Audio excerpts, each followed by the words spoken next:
the gist of the matter is that CM Punk is hurt. He is going to need surgery, and he doesn't want to hold up the AEW championship, but he is going to keep the AEW championship despite many messages to the contrary on the broadcast before Excalibur put his foot down at the end and outlined the exact scenario. So this is our situation. We don't know the extent of this injury to Punk other than it requires surgery, what the timetable is, but what's going to happen is that he is still the champion. Next Wednesday, they will have a battle royal to start Dynamite. The winner of the battle royal faces Jon Moxley in the main event. The winner of that match goes to Forbidden Door on June 26th to compete for the interim AEW championship. Against who? That we don't know, Way. It's a miracle we have all that by the end of that broadcast that we had that. It got so fucking ridiculous. By the way, great job at being able to decipher it, but like it got so fucking ridiculous when, especially at the end in the main event, as Excalibur had to like cram all that shit into the body of this match with that blurb that they had in the bottom right corner. They literally had to type up a graphic. It got so confusing. It's like a paragraph, like a novel they put in there trying to explain this shit. It is so way more confusing than I think it needed to be.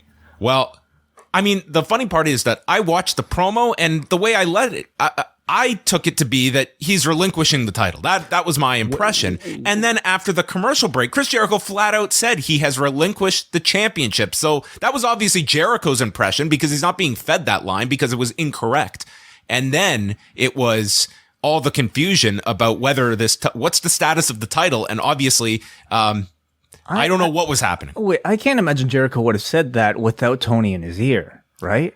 Like I felt like Jericho was like emphasizing, like clarifying that, like something might have gone wrong with Punk's promo, and we'll talk about it more at length.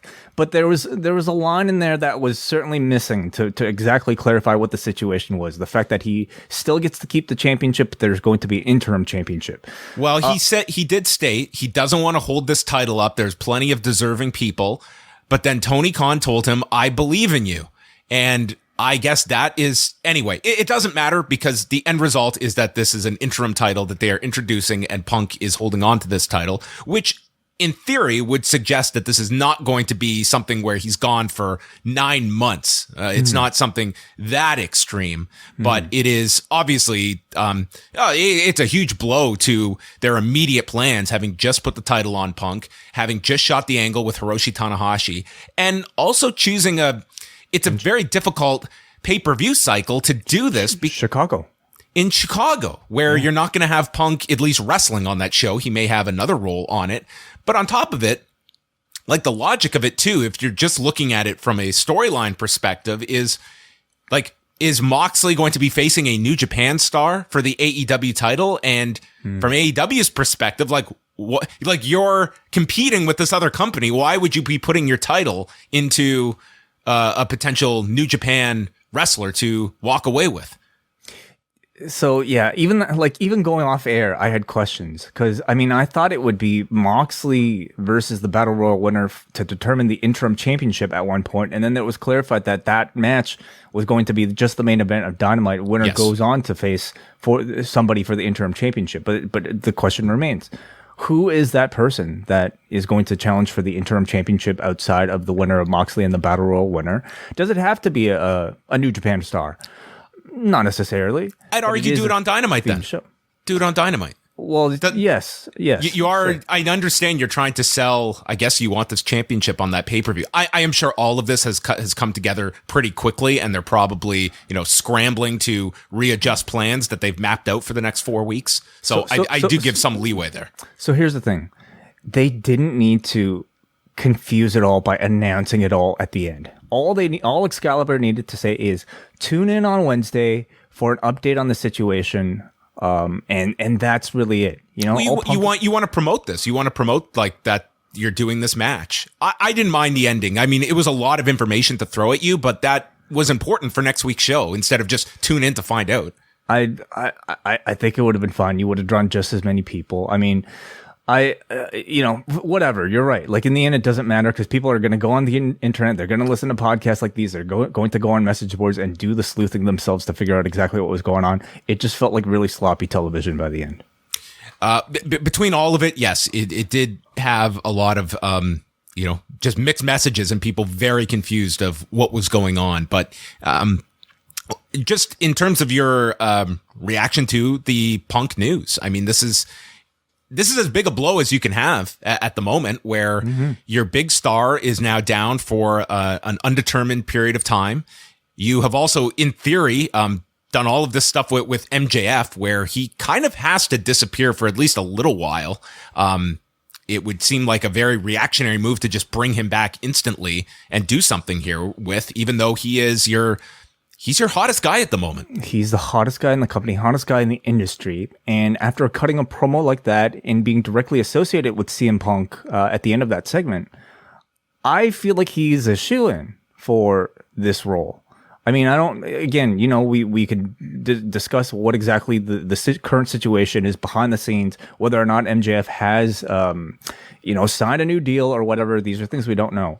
But the fact that he was allowed to go on TV to cut that promo suggests to me that in the short term, they're going to work together. And I don't think there's a better candidate, for this spot, than him right now.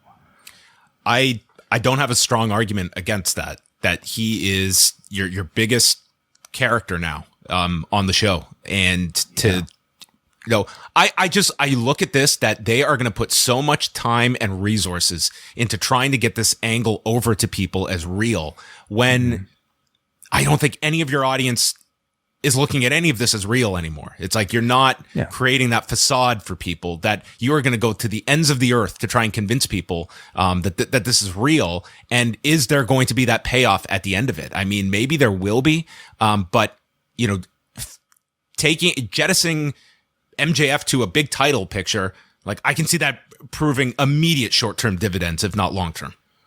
Yeah. I would say at this point, I think, 99% of the wrestling audience knows exactly what's up. And I think a lot of us appreciate the lengths that AEW is going through to, try to create the illusion for us that this is in fact real. They could still maintain and do all of that stuff. But when it comes down to business, when it comes down to, a situation like this where your champion is out, I mean, you could still do the cute things of taking him off of your merch store and whatnot, but in the end, give the main event that the people want. Give the people the championship matches that everybody wants. And I think at this point, it has to be MJF. There is something poetic to all of this tying in, and MJF facing Hiroshi Tanahashi at the Forbidden Door pay-per-view. Whoa. Okay. Yes. The man who hates New Japan. Yeah. Okay. I don't know. There's a lot of fun you could have. I think we should start with Rampage tonight. I think it was the way more newsworthy show, and we've already kind of gotten into it. So tonight, this was a sold-out show.